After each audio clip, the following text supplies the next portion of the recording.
Hi students. So transition and inner transition elements chemistry la 4th unit la book back question 19th questions பார்க்கலாம். Compare the ionization enthalpy. Ionization enthalpy அப்படின்னா del H ஞாபகம் வச்சுக்கிடுங்க.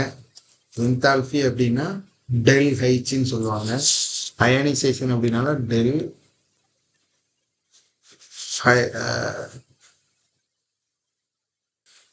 so del H I அது ஞாபகம் வச்சுக்கிடுங்க.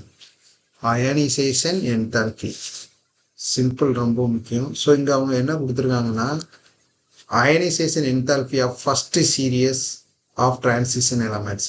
So transition எலமெண்ட்ஸ்னா இடைநிலை தனிமங்கள். அப்போ உங்களுக்கு பீரியாடிக் டேபிள் தெரியணும். இடைநிலை தனிமங்கள்லாம் இடையில இப்போ டேபிள் கொடுத்துருக்குறாங்க. இதில் ஸ்கேண்டியமில் இருந்து ஜிங்கு வர இதான் இடைநிலை தனிமங்கள். இதில் அவங்க கொடுத்துருக்கிறது ஃபர்ஸ்ட் ரோ. ஸோ இது மட்டும்தான் இப்போ நம்ம பேச போகிறோம். ஸ்கேண்டியமில் ஆரம்பித்து ஜிங்க் வர. ஸோ என்ன பாயிண்ட்ஸ் கொடுத்துருக்குறாங்க? First series of transition element அதோடைய அயனைசேஷன் என்தால்பி தான் கம்பேர் பண்ண போகிறோம்.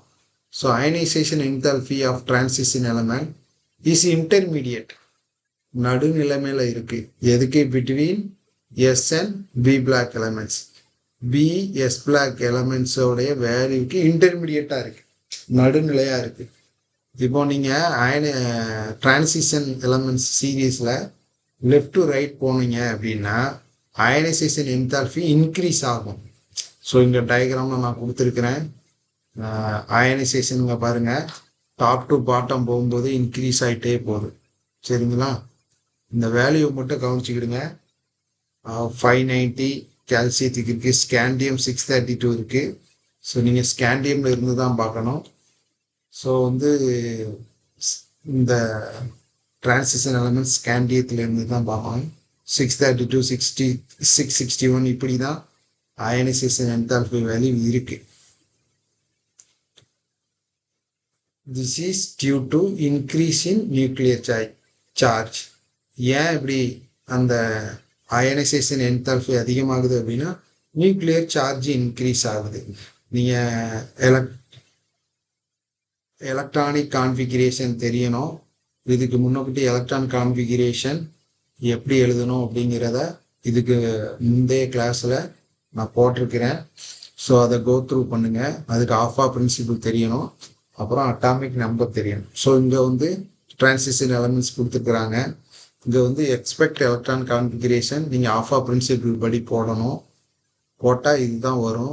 இந்த குரோமியத்துக்கு பாருங்கள், எக்ஸ்பெக்டட் இதுதான், ஆனால் அது கொஞ்சம் சேஞ்ச் ஆகிருக்கு.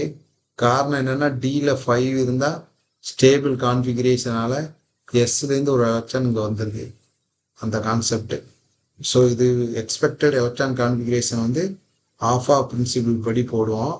அப்சர்வர் அது தானே மாற்றிக்கும் ஸ்டேபிள் ஆக்குறதுக்காக. ஸோ இதுதான் டிரான்சிஷன் எலமெண்ட்ஸோடைய எலக்ட்ரான் கான்ஃபிகரேஷன். இது நீங்கள் போட்டு பார்க்கலாம் எலக்ட்ரான் கான்ஃபிகரேஷன் வேணும் அப்படின்னா.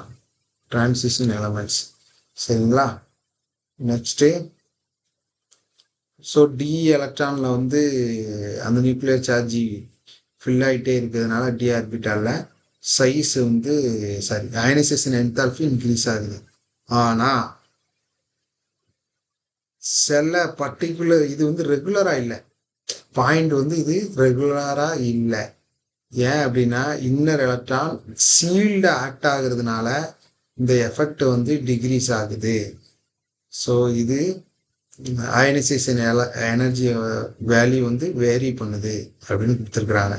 ஸோ அப்படின்னா என்ன அர்த்தம்? இப்போ பாருங்க, அயனைசேஷன் வேல்யூ பார்த்தீங்கன்னா இது 650க்கு அப்புறம் 716 போயிடுது. அப்படியே இன்க்ரீஸ் ஆகி மறுபடி 900 போயிருக்கு. ஜிங்க் ரொம்ப அதிகமாக இருக்கு. இந்த டீவியேஷனுக்கு காரணம் சீல்டு எஃபெக்ட். அவ்வளோதான், அதை ஞாபகம் வச்சுக்கிடுங்க. சீல்டு எஃபெக்ட் அப்படின்னா என்ன அர்த்தம்னா திரைமறை விளைவு. அதாவது ஒரு லைன் நீங்கள் ப்ரேயருக்கு லைனில் நின்றுப்பீங்க, இல்லை லைனில் நிற்கிற மாதிரி கற்பனை பண்ணீங்கன்னா ஃபர்ஸ்டில் உள்ளவனுக்கு ஃபர்ஸ்டில் இருக்கிறவங்களுக்கு செகண்டு தேர்டு ஃபோர்த்து அப்படியே எல்லாமே மறைச்சி தான் லாஸ்ட்டு உள்ளவன் தெரியும். அப்போது ஸ்க்ரீனிங் எஃபெக்ட் அப்படின்னா ஃபர்ஸ்ட்ல உள்ளவனுக்கு லாஸ்ட்ல உள்ளவனுக்கும் ஸ்க்ரீனிங் எஃபெக்ட் அதிகமாக இருக்கு. அப்போ லாஸ்ட்ல இருந்து நீங்கள் வரும்போது ஸ்க்ரீனிங் எஃபெக்ட் குறைஞ்சிட்டே வருது அப்படிங்கிறது தெரியணும், புரிஞ்சுக்கணும் நீங்கள். சரிங்களா? இதுதான் ஸ்க்ரீனிங் எஃபெக்ட். அப்போ செல்லு அதிகமாக அதிகமாக ஸ்க்ரீனிங் எஃபெக்ட் அதிகமாகும். ஸோ இந்த காரணத்தினால அயனைசேஷன் என்தால்பி வேல்யூ குறையுது. இப்போ 3D சீரீஸில் ஃபஸ்ட்டு 4க்கு வந்து ஸ்கேண்டியம் டு குரோமியம் வந்து லிட்டில் பிட் டிஃப்ரென்ஸ் தான் இருக்கும். அதை நம்ம பார்த்தோம். கொஞ்சம் டிஃப்ரென்ஸ் வந்து லிட்டில் பிட் தான் இருக்குது. எல்லாமே 600 ரேஞ்ச் தான் இருக்குது. ஆனால் effective nuclear charge is more that of repulsive force of d electron. ஏன் அப்படின்னா இந்த டிஃபரன்ஸ் வந்து சின்னதாக தான் இருக்குது, லிட்டிலாக தான் இருக்குது. இதுக்கு காரணம் என்னன்னா எஃபெக்டிவ் நியூக்ளியர் சார்ஜ் மறந்துடாதீங்க. Effective nuclear charge is more. அதுதான் கான்செப்ட். எதை விட ரிப்பல்சிவ் ஃபோர்ஸ் ஆஃப் டி எலக்ட்ரானோட. இது அவுட்டர் மோஸ்ட் இல்லை. பட் லாஸ்ட் 4ல் அயான், கோபால், நிக்கல், காப்பரில் பார்த்தீங்கன்னா அதுவுமே ஃபேர்லி க்ளோஸாக இருக்கும். சரிங்களா? இது ஜிங்கு பார்த்தீங்கன்னா ஹை வேல்யூவாக இருக்கும். இதுக்கு காரணம் completely filled d orbital. So இதெல்லாம் ஒன் வேர்டில் கேட்கலாம். ஏன் அயனைசேஷன் என்தால்பி வந்து ஜிங்குக்கு ஹையாக இருக்குது அப்படின்னு கேட்கலாம். அப்படின்னா என்ன அர்த்தம்? அயனைசேஷன் என்தால்பினாலே அதை அயனாக மாற்றுறதுக்கு தேவைப்படக்கூடிய எனர்ஜி. இப்போ ஜிங்கு டி ஆர்பிட்டால் வந்து கம்ப்ளீட்டாக ஃபுல்லானதுனால அதுலேருந்து அயான் எலக்ட்ரான் எடுக்கிறதே கஷ்டம். எலக்ட்ரான் எடுத்தால் தான் அயானாக மாறும். ஸோ அது நீங்கள் கான்செப்ட் புரிஞ்சுக்கணும்.